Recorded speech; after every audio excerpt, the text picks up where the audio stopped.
गीता प्रथम अध्याय पाठ का महत्व और लाभ। गीता में भगवान श्री कृष्ण ने रणभूमि में अर्जुन को जो ज्ञान दिया था वह गीता में बताया गया है। गीता में कुल 18 अध्याय है और उन सभी का अपना अलग अलग महत्व है। आइए जानते हैं गीता के पहला अध्याय का महत्व क्या है। श्री गीता उपनिषदों का सार है। महाभारत युद्ध के समय रणभूमि में भगवान श्री कृष्ण ने अर्जुन को जो ज्ञान दिया था वह गीता में बताया गया है। गीता में ऐसी बहुत सी बातें हैं जो मनुष्य को जीवन की कई कठिनाइयों को आसान बनाती है। इतना ही नहीं, गीता पढ़ने पर मनुष्य को बहुत सी नई जानकारियां भी मिलती है। साथ ही हर अध्याय के नियमित पाठ का अपना लाभ और महत्व है। भगवान शिव ने देवी पार्वती को गीता के पहले अध्याय के पाठ का महत्व जो बताया है वही यहां आपके लिए प्रस्तुत है। लेकिन गीता के पहले अध्याय के महत्व को जानने से पहले जान लीजिए श्रीमद् भगवद गीता के प्रथम अध्याय की खास बातें। गीता के पहले अध्याय का नाम अर्जुन विषाद योग है। इस अध्याय में कुरुक्षेत्र के मैदान में उपस्थित बंधुओं और संबंधियों को सामने देखकर अर्जुन के मन में उठे विषाद और मनःस्थिति का वर्णन किया गया है, जिसे संजय धृतराष्ट्र को बताते हैं। गीता प्रथम अध्याय का महत्व। एक समय पार्वती जी ने पूछा है, महादेव जी, किस ज्ञान के बल पर संसार के सब लोग आपको शिव कहकर पूछते हैं? मृगछाला ओढ़े और अपने सभी अंगों में शमशान की विभूति लगाएं, गले में सर्प और नर मुंडों की माला पहने हुए हो। इनमें तो कोई भी पवित्र नहीं, फिर आप किस ज्ञान से पवित्र माने जाते हैं? तब महादेव ने उत्तर दिया कि हे प्रिय, सुनो, गीता ज्ञान को अपने हृदय में धारण करने से पवित्र माना जाता हूं। इस ज्ञान से मुझे बाहर के कर्म नहीं व्यापते। तब पार्वती जी ने कहा कि हे भगवान, जिस गीता ज्ञान की आप ऐसी स्तुति करते हैं उसके श्रवण करने से कोई कृतार्थ भी हुआ है? महादेव ने उत्तर देते हुए कहा कि इस ज्ञान को सुनकर बहुत से जीव कृतार्थ हुए हैं और आगे भी होंगे। मैं तुम्हें एक पुरातन कथा कहता हूं, तुम सुनो। एक समय पाताल लोक में शेषनाग की शैया पर श्री नारायण जी नैन मूंदकर आनंद में मग्न थे। उस वक्त भगवान के चरण दबाते हुए लक्ष्मी जी ने पूछा, हे प्रभु, निद्रा और आलस्य तो उन पुरुषों को व्यापता है जो जीव तामसी होते हैं। फिर आप तो तीनों गुणों से अतीत हो। आप तो वासुदेव हो। आप जो नेत्र मूंद रहे हो, इससे मुझके बड़ा आश्चर्य है। नारायण जी ने उत्तर देते हुए कहा, हे लक्ष्मी, मुझको निद्रा आलस्य नहीं व्यापता। एक शब्द रूप जो भगवद गीता है, उसमें जो ज्ञान है उसके आकार रूप है। यह गीता शब्द रूप अवतार है। इस गीता में यह अंग है। 5 अध्याय मेरे मुख है, 10 अध्याय मेरी भुजा है, 16वां अध्याय मेरा हृदय और मन और मेरा उदर है, 17वां अध्याय मेरी जंघा है, 18वां अध्याय मेरे चरण हैं। गीता श्लोक ही मेरी नाड़ियां हैं और जो गीता के अक्षर है वो मेरा रोम है। ऐसा मेरा शब्द रूपी जो गीता ज्ञान है उसी के अर्थ में हृदय में विचार करता हूं और बहुत आनंद प्राप्त होते हूं।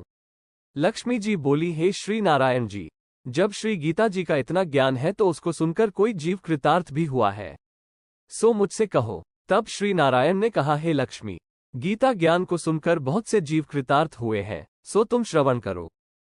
एक व्यक्ति था जो चांडालों के कर्म करता था और तेल नमक का व्यापार करता था। उसने एक बकरी पाली। एक दिन वह बकरी चराने के लिए वन में गया और वृक्ष से पत्ते तोड़ने लगा। वहां उसे एक सांप से डंस लिया, जिससे वह तुरंत मर गया। मरने के बाद उसने बहुत से नरक भोगे और फिर उसका जन्म बैल के रूप में हुआ। उस बैल को एक भिक्षुक ने मोल लिया। वह भिक्षुक उस पर चढ़कर सारे दिन मांगता फिरे। जो कुछ भिक्षा मांगकर लाता वह उसे अपने परिवार के साथ मिलकर खाता और वो बैल सारी रात द्वार पर खड़ा रहता। उसके खाने पीने का भी कोई ख्याल नहीं करता था और सुबह होते ही बैल पर चढ़कर फिर मांगने निकल जाता। जब बहुत दिन हो गए तो वह बैल भूख से गिर गया, लेकिन उसके प्राण नहीं निकले। नगर के लोगों ने देखा और उस बैल को कोई तीर्थ का फल दे तो कोई व्रत का फल दें, तब भी उस बैल के प्राण नहीं छूटे। एक दिन गणिका आई। उसने लोगों से पूछा, यह कैसी भीड़ है? तो उन्होंने कहा कि इसके प्राण नहीं निकलते, अनेक पुण्यों का फल दे रहे हैं, तो भी इसकी मुक्ति नहीं होती। तब गणिका ने कहा कि मैंने जो कर्म किया है उसका फल मैंने इस बैल को दिया है। इतना कहते ही बैल की मुक्ति हो गई। तब बैल ने एक ब्राह्मण के घर जन्म लिया। पिता ने उसका नाम सुशर्मा रखा। उसके पिता ने उसे पढ़ाया लिखाया। उसको अपने पिछले जन्म की सुध थी। उसने एक दिन मन में विचार किया, जिस गणिका ने मुझे बैल की योनि से छुड़ाया था उसका दर्शन करूं। विप्र चलते चलते गणिका के घर गया और कहा, आप मुझे पहचानती हैं? गणिका ने कहा, मैं नहीं जानती तुम कौन हो। तब उसने कहा कि मैं वही बैल हूं जिसको आपने अपने पुण्य दिए थे। तब मैं बैल की योनि से छूटा था। अब मैं विप्र के घर जन्म हूं। आप अपना पुण्य बताएं। गणिका ने कहा कि मैंने अपने जाने पुण्य नहीं किया, परंतु मेरे घर एक तोता है। वह रोज सवेरे कुछ पढ़ता है। मैं उसका वाक्य सुनती हूं। उस पुण्य का फल मैंने तुम्हें दे दिया। तब विप्र ने तोते से पूछा कि तू सवेरे क्या पढ़ता है? तोते ने कहा, मैं पिछले जन्म में विप्र का पुत्र था। मेरे पिता ने मुझे गीता के पहले अध्याय का पाठ सुनाया करते थे। एक दिन मैंने गुरु से कहा कि मुझको आपने क्या पढ़ाया है। तब गुरुजी ने मुझे शाप दिया कि तू तोता बन जा। इसके बाद से मैं तोता बन गया।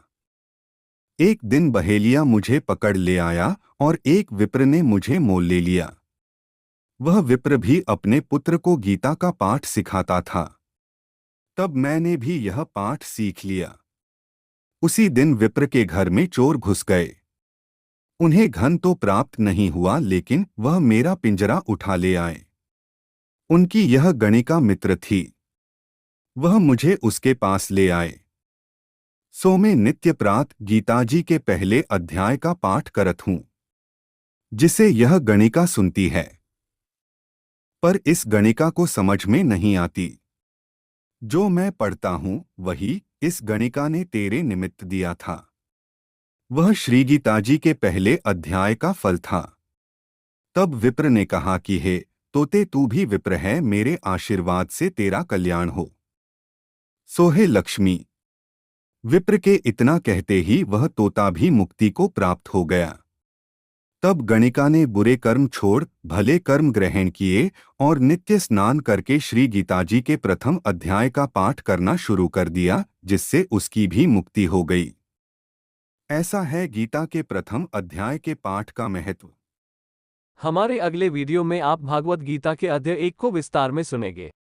हमारे चैनल को सब्सक्राइब और लाइक करना मत भूलिए ताकि हमारी सभी वीडियो को आप देख सके।